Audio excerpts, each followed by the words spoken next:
All right, folks, kicking it a little old school today. Got the GoPro on. We're here hanging out in the shop after hours. Yeah, I'm in weekend mode, right? It's always nice to walk through here, take a look at all the bikes. And you might see these three motorcycles in front of me, and some of you may have never seen some of these bikes before. And I was actually thinking about this when I started this video. I was like, how many bikes do I actually own? As you might imagine, someone who runs a motorcycle media company and business and has a whole facility like this, you guys see a lot of our giveaway bikes, you know. The FTR is still here when I'm filming this. The Ducati's still here. R7, the 210, our MT-07 we borrowed is still here. But I actually wrote them all down for all the bikes that I actually own. I own 7 motorcycles, which is just nuts. So we've got the Turbo Busa, as everyone knows, my track bike, the Daytona, the GSX 250, the Scrambler we have. I repurchased the Hentai Hornet, which you guys will have seen by the time this video comes out. I've got my WR250, my Desert Sled, and my KTM 250. And I realized that these 3 bikes, I don't ever really talk about these bikes very much in videos. I think I allude to them sometimes. I think my 250 motocross bike, I literally have never ridden on YouTube, which is a damn shame. So I thought, we're going to fix that today. We're going to ride each of these motorcycles today, have some fun with them, discuss why they're not seen in videos, and why other bikes are seen more in videos, and how it's, well, kind of a little impossible to feature 7 motorcycles that I personally own that aren't giveaway bikes all the time, as opposed to our giveaway bikes. So why don't we start off with the spiciest of the bunch, the KTM 250. Let's go have some fun.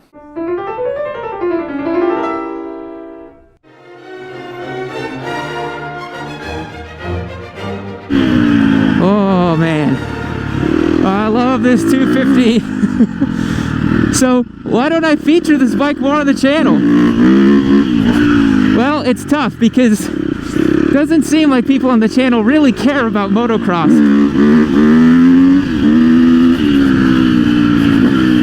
It's just a big bummer. And that's why I never really featured it much on the channel, because most people seem to only really care about street bike stuff, even though Spite and I really enjoy off-road stuff a whole lot. So I bought this bike back in the middle of 2020, and I bought it because I wanted a real dirt bike. I thought it'd be a ton of fun to own something that could actually, you know, tackle trails and motocross, and it was a discipline of riding that I didn't really have nailed down, and I wanted to nail it down. And boy, is it so much fun. It's easily the discipline of riding that I'm the worst at. It's even harder when you're trying to talk and do it, let me tell you.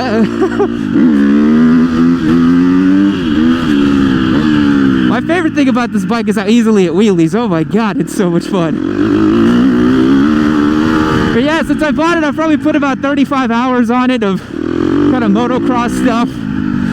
And it's been so much fun to learn how to ride these motorcycles. I feel like I've improved tremendously as a rider as I've learned and developed my motocross riding abilities.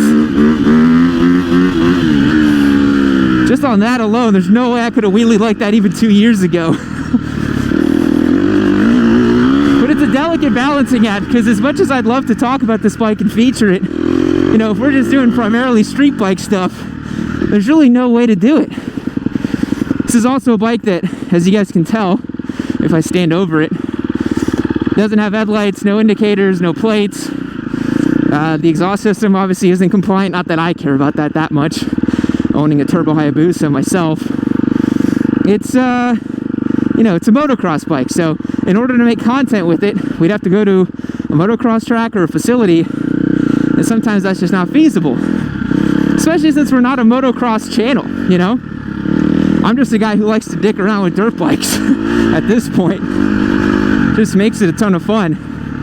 But yeah, this bike, oh man, it's just a riot to ride. I mean, look at this. If you don't ride dirt bikes, you really owe it to yourself to try to ride a few of them, because they're a riot to ride, man. They're so much fun. As I said, it's easily the discipline of riding that I am the worst at. I am not very good at riding motocross. I've never pretended like I was, but it's something I love getting better at, man. And I feel like it just helps with my riding overall. The thing that motocross helps with is learning how to be wide open, ease on the gas, ease on it.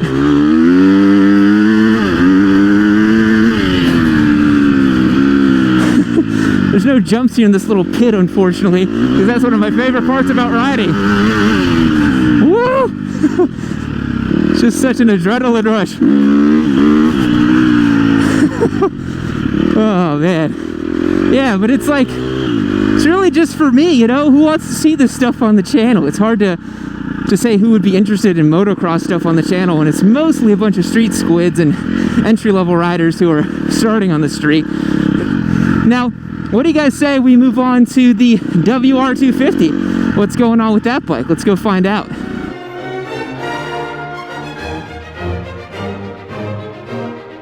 All right, folks. My humble, venerable little WR250. As you can tell, it is quite dirty right now. I was out mobbing around some trails not too long ago, and I've not had the chance to clean it up. You can tell because the tires are nice and muddy free, but the rest of the bike is disgusting. So it's been a long time since I've featured and really talked about this bike on the channel.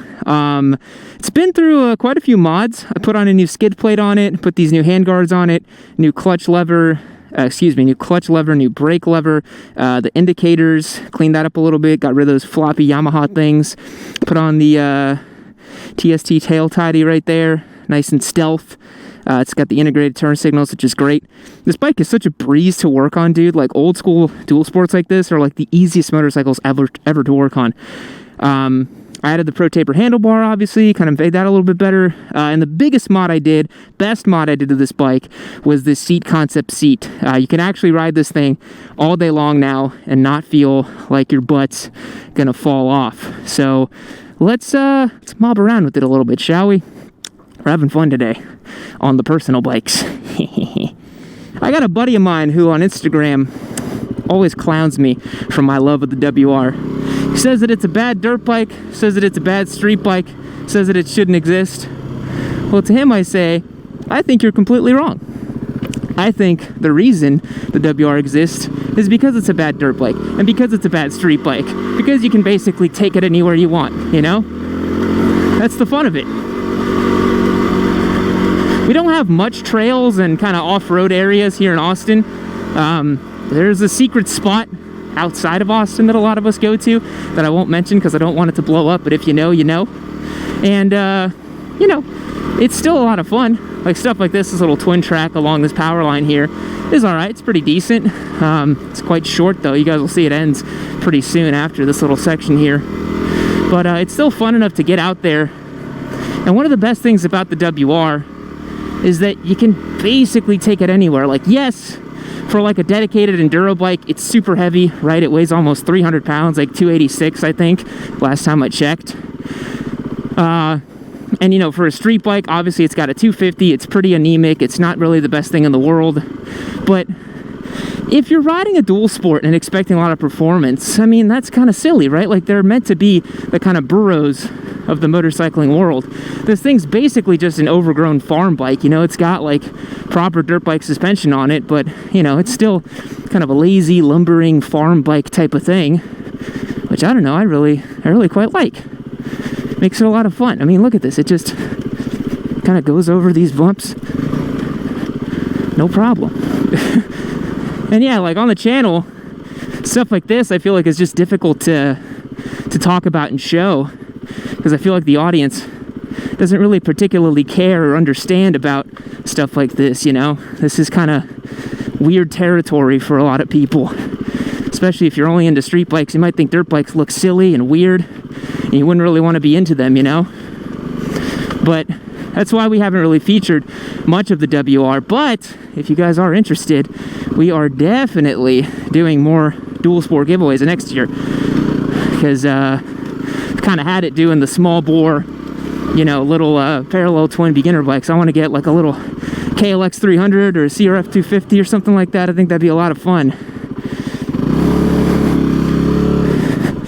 Maybe even a Trail 125. Why not, you know? Just want to do bikes like that. I think it'd be a lot of fun to do some more goofy off-road style bikes, you know? That'd be good.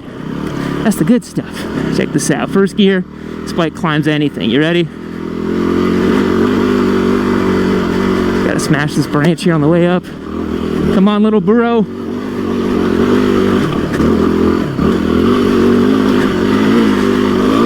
Eat. There you go. It's a bit of the WR way. It's just like, just smash it in first gear and just put it through anything. Just hold the throttle constant and just it'll go up. The big mod I did on this bike as well, other than the seat concepts, was the tires.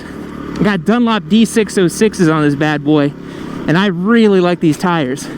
They're terrible for like road use, but I don't really care about the road use on this motorcycle. All I really care about is how it feels off-road, because that's primarily what I take with it to do. But yeah, I feel like you try to explain this motorcycle to people and they're just gonna give you kind of blank, like, huh, looks, you know?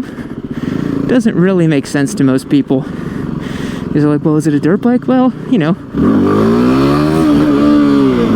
sort of. It's kind of a dirt bike. Kind of a fat dirt bike. But all things considered, compared to an adventure bike, oh my god, this thing is stupidly easy to ride. You can just do anything you want with this thing. And that's why I really like it. Any little nook or cranny you want to explore, kind of do some urban exploration too, the WR is your friend. You can kind of just like take it easy and go through little office parks and kind of look around. Because I think what a lot of people don't get is that a dual sport is basically just a supermoto, you know, like it's just obviously designed for off-road because it has a 21-18 setup instead of 17s. But I think that makes them more versatile than supermotos. Like supermotos are a little pigeonholed in my opinion, because you can't really take them off-road with confidence. I like having a 21 off-road. I like having knobbies. I don't really love having like slick tires off-road. That's not really what I like doing. Some people like doing it. I just don't. And yeah, but this is what I love with this thing, man. It's just a go anywhere machine. You're just like, what's over there? Let me go look. I can go anywhere I want because I'm on the WR, and it's really easy. And that's the thing. It's just so easy to ride, dude.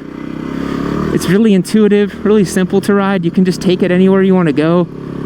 It's not gonna be hard to handle in basically any condition. The only where it really struggles is like highway stuff, and like I said, you don't really, I don't know. I'll show you guys what I mean. One thing you definitely won't be doing on a WR250 is any massive highway pulls. Since I do have this bike on the D606 tires, this is pretty tough to break over 75 miles per hour without feeling like you can catch a tank slapper and die. So short stints on the highways for the WR250, but I don't mind at all. You can definitely comfortably cruise at around, you know, 65, 70 if you need to.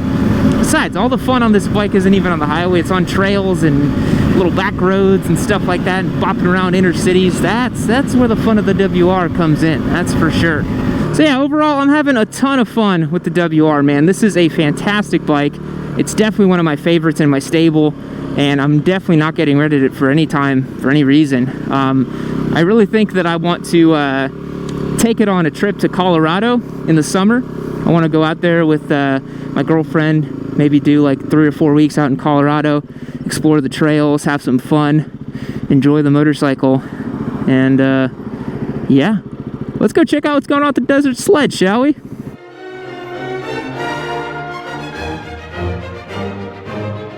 Alright folks, on the Desert Sled here.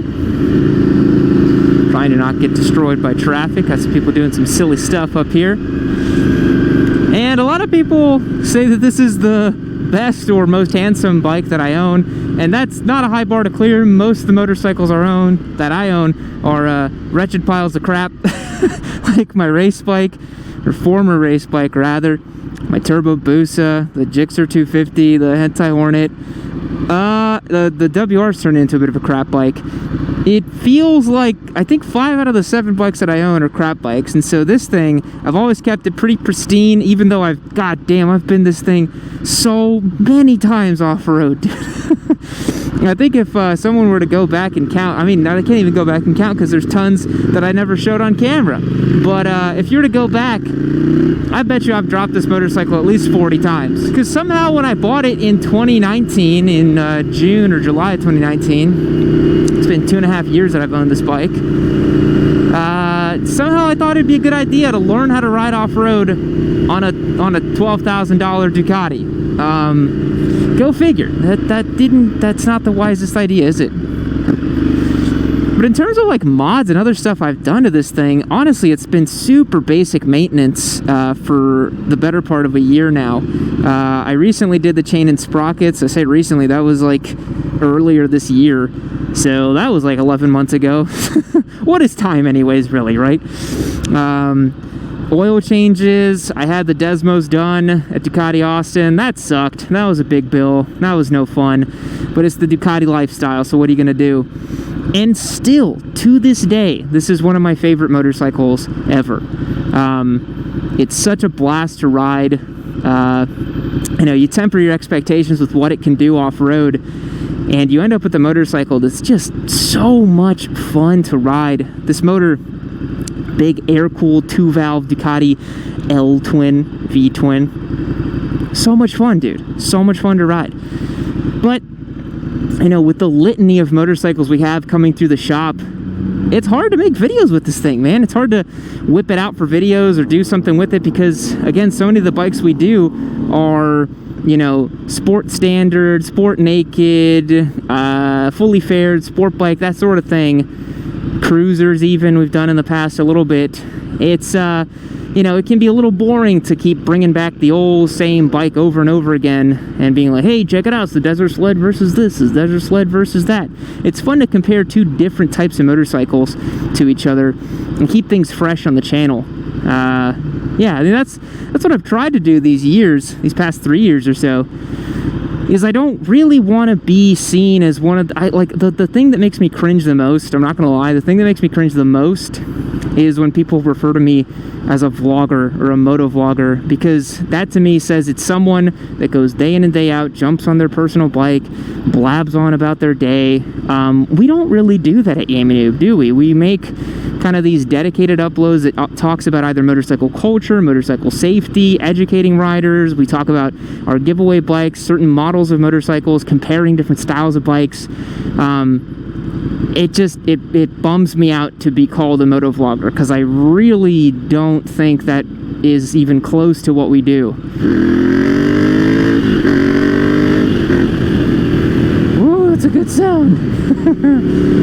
That sound never gets old. The roar of that L-twin. What a great engine, man. What a great... I love this bike, dude. I still love this bike every time I jump on it. I've had it for 2.5 years now. It's the bike I've owned the longest, if you can believe it.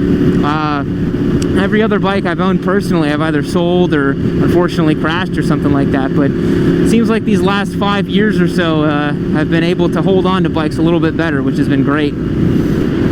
And then also not at all, because I give them away now, which is a ton of fun. Yeah, I think in terms of the future with this bike, I think it's honestly in a great spot. I just keep changing the tires and the oils and the chains and sprockets on it and doing the service intervals. And that's kind of it. That's all you really need to do on a bike like this. It's an air-cooled Ducati. If you treat it right, it should run for 20 years or so. And that would be a lot of fun. The one thing this bike is going through right now, and I'll be totally honest with you guys, is the clutch is kind of smoked. And that's because I literally every time I ride this bike, I do like 10 wheelies at least. And so I think the clutch is starting to give way, because if you roll here in 6th gear, is it gonna slip? Is it gonna slip? Oh, it seemed to grab power all right. Maybe the clutch isn't slipping that bad. Sometimes it does slip in 6th gear though, which isn't the best thing ever. But yeah, it's like a city bike, it's like a highway bike. I mean, I took this thing down to Mexico, for God's sake. This thing I literally rode from Texas to Mexico and back. And those are stories I'll have for the rest of my life of what went down there in Mexico with this motorcycle. For being a quasi-adventure bike, I've certainly put it through an adventure and a half. taken it out to Big Bend and out to Taos and Santa Fe, been to Mexico with it. I don't really know where I want to take it next, but hey, maybe on that Colorado trip I mentioned on the WR, maybe I can bring along the desert sled and also just kind of ride it around there. Maybe not do any of the trails, maybe some fire roads if they have it, but you know, it just blows my mind that, like, when I bought this thing, I was like, let me go chuck it down single track. I would never do that nowadays, and maybe it's just I didn't know anything back then, and I just wanted to pretend like I did, and I wanted to show you guys what it was like, and I was like, screw it, I'll just take this Ducati out on single track, whatever. But it was such a steep learning curve, and I really wish I had just bought a cheap dual sport and done it that way, because I would have had a way easier time. But for better or for worse, I chose to do it on a Ducati, and gosh, it was a learning curve. Yeah, it was a serious learning curve, this machine, trying to learn how to ride it off-road, because it's just kind of big, you know? It's like 450 pounds, it's dense, it's got a lot of torque on tap. Nowadays I can truck it off-road and do anything I need to do with it within reason, but geez, back in the day, no chance. You know, for a while there I had ambitions of maybe putting a 21-inch front end on this thing and kind of building it out a little bit, but then I bought the WR and I was like, well, what's the point? You know, I kind of took all those funds and just bought a WR, and I'm having a ton of fun on that WR, man. That was the off-roading that I wanted to do, and that's kind of easy-going off-roading that I knew was possible with a bike like that. Whereas this bike, you gotta really, really, really want it when you're off-road. It doesn't really work that spectacularly. But I hope you guys enjoyed this fun little personal bike tour. 3 out of the 7 motorcycles in my collection. The other 4 you see pretty regularly. If you guys enjoyed this type of video, I'm happy to feature the personal bikes a little bit more. Maybe we can come up with some fun challenges to do with them. I'm definitely going to buy 1 or 2 more kind of shop bikes to keep around to do some fun stuff with in 2022. I definitely want to get a bike, like, I don't know, like a Royal Enfield Meteor 350 or a Honda Navi, something dumb, just to do fun challenges with and those sorts of things. Maybe have Spike do a living with on the Navi for a month as a punishment. No, he does a good job. There's no need to punish him. But if you guys enjoyed this sort of thing, let me know down below. I'll catch you in the next one. See you later. All right, look, you don't have to lie to me. If you had time for one Yamanoo video all the way to the end, you probably have time for another one. You should probably just click this link and watch the video right over here. I promise it's going to be good. You won't regret it. Seriously, you should just click it. I'm sure it's good. We only make good stuff around here. You should just watch it. Why are you still here?